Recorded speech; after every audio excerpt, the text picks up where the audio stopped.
Hey everybody, how's it going? So here we are talking about this tremolo again, this Guyker Les Paul Tune-O-Matic tremolo. Last time we talked about this thing was when we installed it on this beautiful Epiphone Les Paul Studio. We installed locking tuners, this roller nut, this roller bridge, and this tremolo. So I wanted to make this video because I gigged it.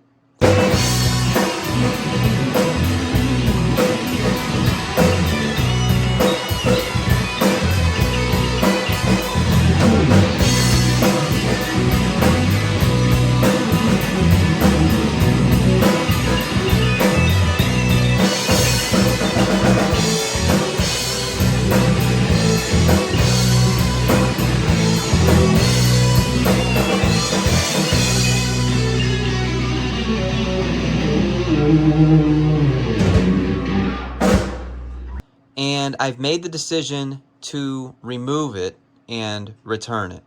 I didn't include this in the original review due to time constraints, and I wanted to get that video out, and I wanted to get that video finished as it was. This is just kind of a recap video after having it set up this way for a while, and why I've decided to remove it. So, the first obvious thing, if you didn't watch the last video, I do encourage you to, not so I can get the views, but so that you can have a clearer understanding of some of these weird things that you'll see, like this tape.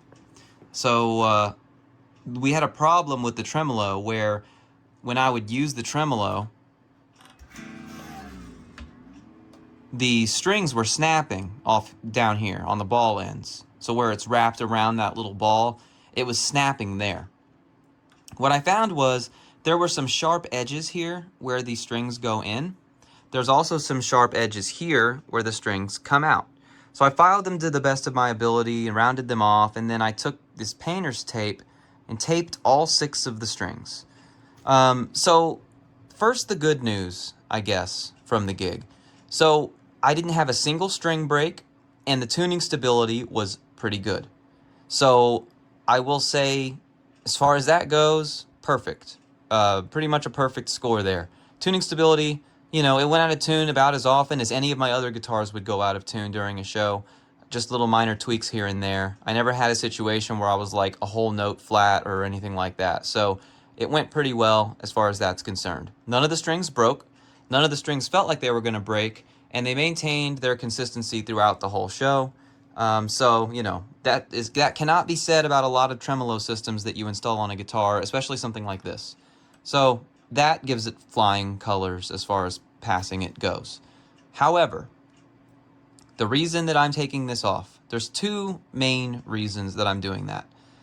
The first main reason that I'm doing that is I think having to wrap the strings in tape to keep them from rubbing against the sharp edge and breaking is an excessive, unnecessary step simply to achieve the ability to use the tremolo system here. I mean, if you look around here, I have plenty of other guitars that have tremolos.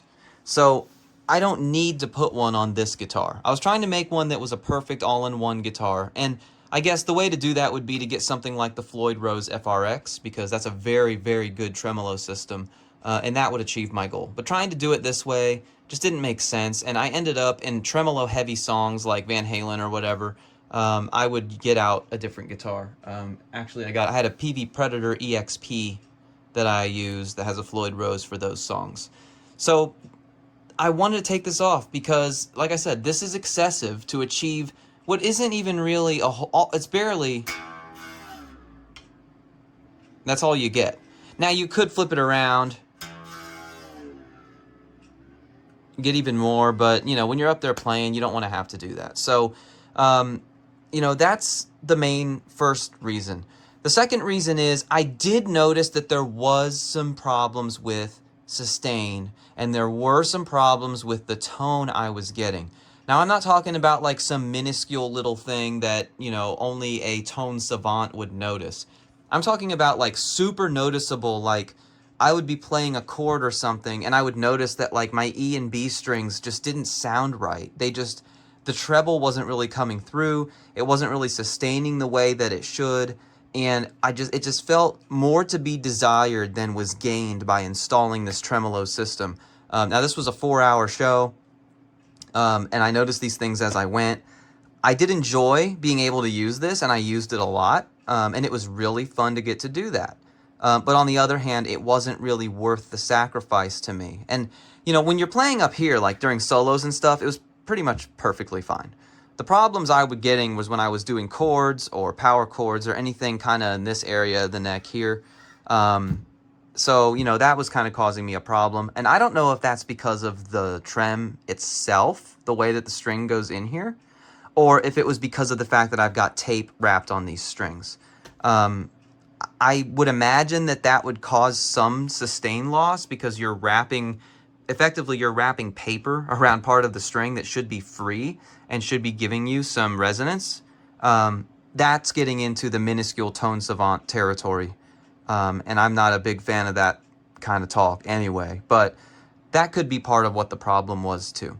So, long story short, I'm taking this thing out because I kind of want to go back to just having a Les Paul like it was intended to be, but better. So I got a new part here. Let me see if I can show you. So this is from Guyker again. So everything that we've installed on this guitar is Guyker. But this is a stop tail that has micro fine tuners. So that's really cool because instead of trying to adjust up here, if you're just a little bit flat or a little bit sharp, you could use these to just very quickly and very precisely get your tone, or not your tone, your tuning. Also, if you're adjusting intonation on your bridge, this will help you too because you can adjust this for those small shifts when you're doing intonation adjustments. So that's what we're going to install. Now, another thing I did want to mention, while this video is not really about this, is how did the rest of it perform? Well, the roller bridge was absolutely incredible. And that's not really something I can quantify from a tone standpoint. It was just, it felt smooth to play. The guitar felt smooth to play. And that's really hard to explain. It's hard to explain a feel. But the strings felt easier to bend. It almost felt like I went down a string gauge, even though I'm still using what I would normally put on this guitar, which is 10s. That's one part of what we did. The other thing is this nut. This nut is absolutely unbelievable. It makes your notes sparkle. And the same deal, because you're rolling from here all the way to here, the string just feels so easy to play. I did notice a difference in the tone. Some of the top end that was lost by having this was given back using this. So I highly recommend this nut for any guitar that takes this kind of nut, whether it be Gibson Epiphone style like this, or even something like the Kramer Barretta Special. Somebody asked about that in the comments of the last video. Yes, I recommend this for the Kramer Barretta Special, and I'm probably going to get one for my own. The locking tuners did a great job. The high ratio was very noticeable. 1:21 was very noticeable when tuning the guitar. It was very easy to do. And so, yeah, I think it went absolutely great, except for this tremolo. So I'm going to go ahead now and remove the strings, and we're going to take this off. I'm not going to show how to do that because it's pretty simple. You just unscrew this, and pull it out. So I'm going to cut the strings off now, and I'm going to pull this out. All right, the deed is done. We got it off. So the next thing you do is you take these. So they come in these little ferrule things. And you just take them and you put them in here, and then they literally just screw in. So I'm going to get those screwed in. All right, now some people say, oh, you got to screw them all the way down. It gives you better sustain. And other people say, well, you got to raise them up a little bit. Otherwise, you're going to have a bad break angle. Honestly, it doesn't really matter. As long as the string is not touching the back of this bridge as it comes down, then you're going to be in good shape. So I'm just going to start it like this. And if I notice that the strings are touching when I put the strings on, then we're going to have a problem. But if you look here, I've got them down all the way. So let's take a closer look at this bridge, huh? So this bridge, or tailpiece I should say, is this right here. So this has these little arms that swing around. So what happens is you put this on. So we'll go ahead and do that. Okay, so you put this on, and when you put the strings in, you stick the string in right here, And when you pull the string taut and tighten it, it raises that little flappy part that we just saw up, right? So the way this works is when you loosen the wheel here, okay, it makes the string go flatter. When you tighten it, it makes the string go sharper. And the reason it does that is because it's moving this plate. This plate is raising and lowering and tightening and loosening the string ever so slightly as you turn the wheel. So a lot of people will do this like they do with the Floyd Rose, and there's multiple ways to do this. So some people will say, I like to raise all my wheels about as high as they'll go, tune my guitar, because more often than not, your string is going to go flat. It's not going to go sharp most of the time, right, when you're playing a guitar. So you're always going to want to be able to make it sharper. So a lot of people will raise these up, you know, all the way. It's pretty much as high as they can go. Some people will say, well, you should do it halfway so that if it goes flat or sharp, you can go back flat again. And really, I'm going to leave that up to personal preference. Me, I like to cut it somewhere in the middle. So instead of being halfway, I'll take them out about 3/4 of the way. So I have a little bit of a way to go back, back up, I should say. But mostly I'm going to be going down to make it sharper. But since this is not a Floyd Rose style guitar with a locking nut, any amount that you're going to lose down here, you can pick up again up here by using tuners like normal. So let's go ahead and stick a string in here and see how this goes. Alright, so the strings I usually buy, my local music shop doesn't have them anymore. They have a truck coming with a new shipment, so I had to order these. These are still stainless steel, but they are Ernie Ball. So hopefully these work just as good as the Fenders. I don't know, we'll see. But yeah, so I'm going to take the string out here. I'm excited to see how this goes. So, you take this, and I've never done this before, and there's no instructions. So, what, you just stick it like that, I guess? Yeah, okay. So you can kind of visually see what's going on here. So you put the string in, right? And when you pull it, it's pulling that plate all the way up. Now, hopefully I can do this to where you can see it. If I tighten this, notice how it's moving farther up. Now look, farther back, that's looser. Farther up, that's tighter. So it's just like a Floyd Rose. You're able to do micro adjustments that way. So that's cool. So, yeah. The rest of this is just going to be strung like normal. So I'll get this string strung up. I'll come back. We'll do one more, and then we'll string it up the rest of the way. Okay, I've got the low E string now. And I'm doing it this way because, as we discussed in our last video, this roller nut is not held on to anything. The base plate is glued on there, but the top part of the nut itself is not. So it just kind of floats there. If you put one string on one side, it's going to fly off. So you got to do 2 strings at a time. So I actually don't have the high E string threaded through the nut right now. At the moment, it's just off to the side of the neck. So I'm going to pull this tight. I'm excited to see how this goes, guys. I cannot wait to string the rest of this thing up and try this out. That's going to be really cool. But I can give you a small sample of what it's going to do, though, so listen to this.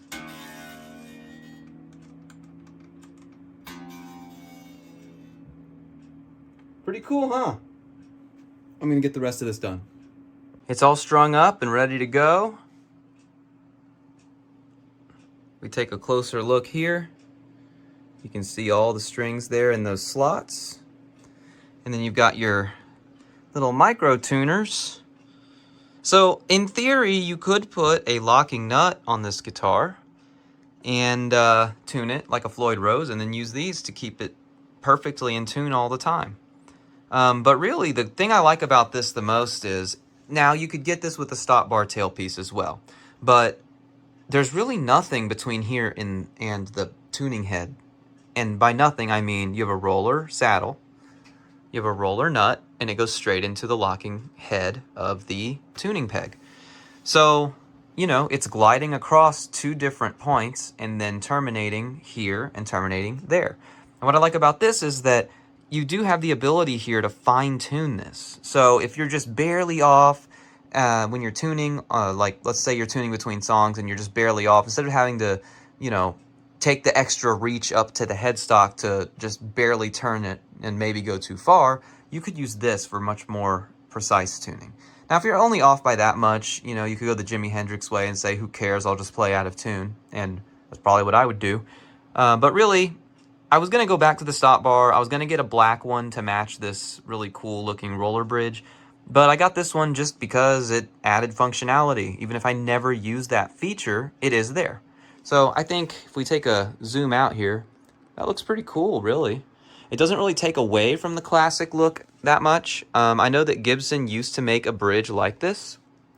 I believe that at least one of Tony Iommi's SGs has this style of stop tailpiece. So I'm not the only one doing it, but yeah. So let's go ahead and plug this in and get a sound sample and see if it sounds good or any different from what I heard when I gigged it. All right, so here it is. We've got the new Guyker Tremolo installed. We've got it all strung up. And yeah, I haven't cut the strings off yet because, I don't know, I wanted to hurry up and record this for you. So I've got the amp on now. We're going to start it with a clean setting. So here it is, clean on the neck.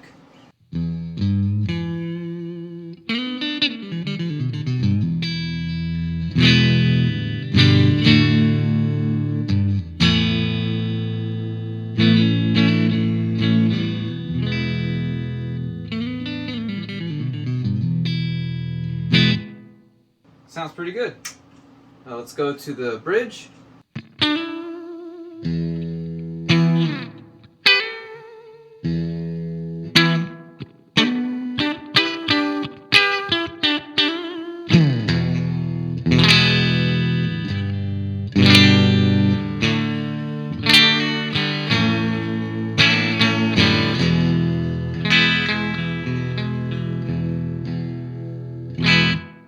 I think that sounds really good. You know, interestingly enough, when I had the tremolo on here, the Guyker Trem, there was a lot of buzzing going on that I couldn't really get rid of. And I didn't really mention it in my video, and I probably should have.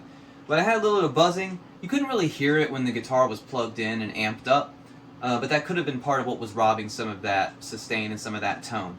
So, yeah, the buzzing is gone after I installed this, which is really weird because the buzzing sounded like it was coming from up here, but I guess it wasn't.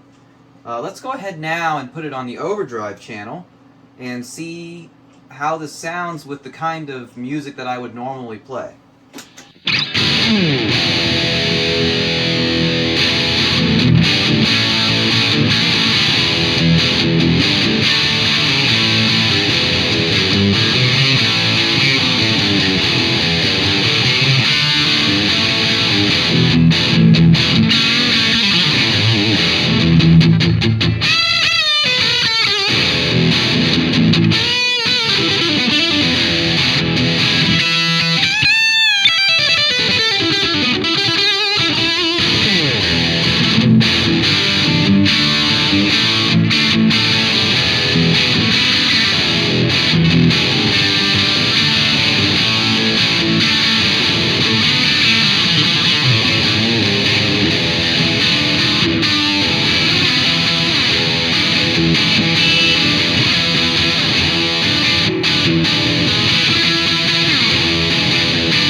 That sounds absolutely amazing, man. And I don't know what part of that I'm hearing that's standing out so much. The nut is metal now, and that sounds like it's allowing it to ring and kind of cut through a little bit more. This is a roller bridge, and like I said at the beginning, it feels so much easier to play now. And this tailpiece, it's heavy. It feels like it's adding some mass. That might be affecting the tone too. I really don't know.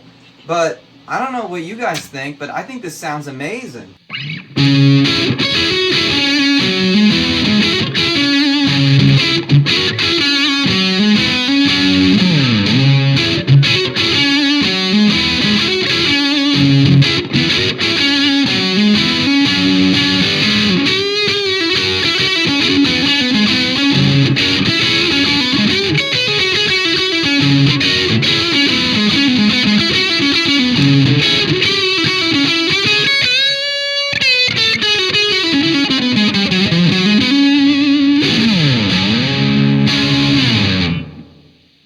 just, I don't know, like, it sounds absolutely amazing. I can't get over how good this sounds. I really can't. This is through this Raven. So, you know, we did a video on that last time, if you haven't watched it. This is supposed to be the worst amp ever. It isn't, actually. I think it sounds amazing, but... Alright, so I had fresh strings, I stretched them out with the cursory stretch. Let's see how well this thing is staying in tune with this new tailpiece. Let's see. Pretty close.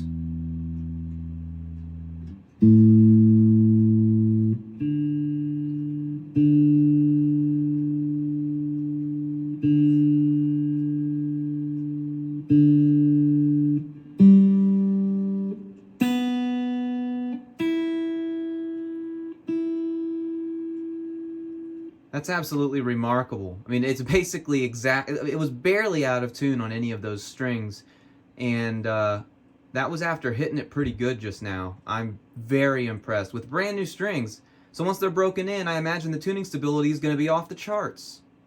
With this guitar, the way this was already perfect, right? I didn't need to do any of this stuff to it. This Les Paul Studio was already absolutely perfect in just about every way. I just took the things that were good about it and made it better. It had a high quality bridge. I made it better. I added rolling saddles. It had a high quality tailpiece. I made it better. Added one that was a little heavier with these micro tuners, which is a really cool effect. I took the nut, which was already okay, made it better, added a roller nut. Took the tuners, which were Wilkinson Deluxe, made them better, added locking tuners. I gotta say, Guyker, you're killing it. You make up for the terrible tremolo system with all these other products. And all the other Guyker products that I've tried have been really, really good. It's just that tremolo system, it just ain't it.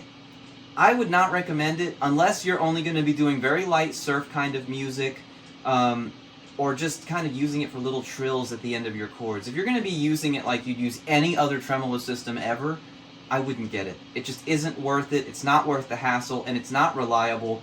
I was holding my breath all night long while I was gigging it, and was afraid it was going to snap a string. It didn't.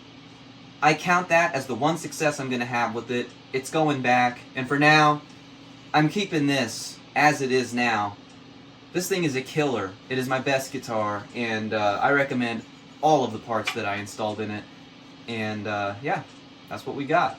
So thank you very, very much for watching. I appreciate it. If you want to buy any of the products that we talked about in this guitar, I will have links in the description, including the tremolo. I don't recommend that you buy it, but if you want to, take a chance on it, you can use my link. It'll help the channel. If you want to buy anything from Fender Shop, I got a link for that too. If you want to try Fender Play guitar lessons free for 14 days, you can use my link. Make sure to follow us on social media, and please subscribe if you liked this video and want to see more. Thank you very much for watching. I really appreciate all of you.